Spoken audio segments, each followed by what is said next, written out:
ওমানের জমকালো আয়োজনে শাহজালাল ফুটবল ক্লাব সিলেটের খেলোয়াড়দের নিয়ে সংবর্ধনা দেয়া হয়েছে।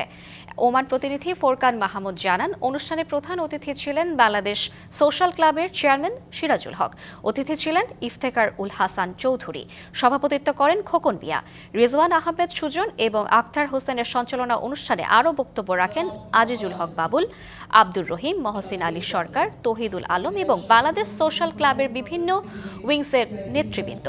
বক্তারা বলেন, প্রবাসী থেকেও বাংলাদেশি তরুণদের এমন সাফল্য দেশের ক্রীড়াঙ্গনের জন্য গর্বের বিষয়। তারা ভবিষ্যতে আরও বড় পরিসরে ফুটবল উন্নয়নে কাজ করার প্রত্যয় ব্যক্ত করেন। আপনারা আপনাদের লক্ষ্যে ইনশাআল্লাহ অনন্তবিলম্বে পৌঁছতে পারবেন এবং সেটা আমরা আপনাদের খেলার মধ্যে নিয়ে আমরা দেখতে পেরেছি। আপনাদেরকে অত্যন্ত ধন্যবাদ। আপনাদের এই ভালো অব্যাহত থাকবে। আমরা আশা করব আপনারা ভবিষ্যতে আরো ডিসিপ্লিন ওয়েতে আরো সুন্দরভাবে প্রবাসের মাটিতে বাংলাদেশের প্রিয় খেলা ফুটবলকে আপনারা ধারণ করে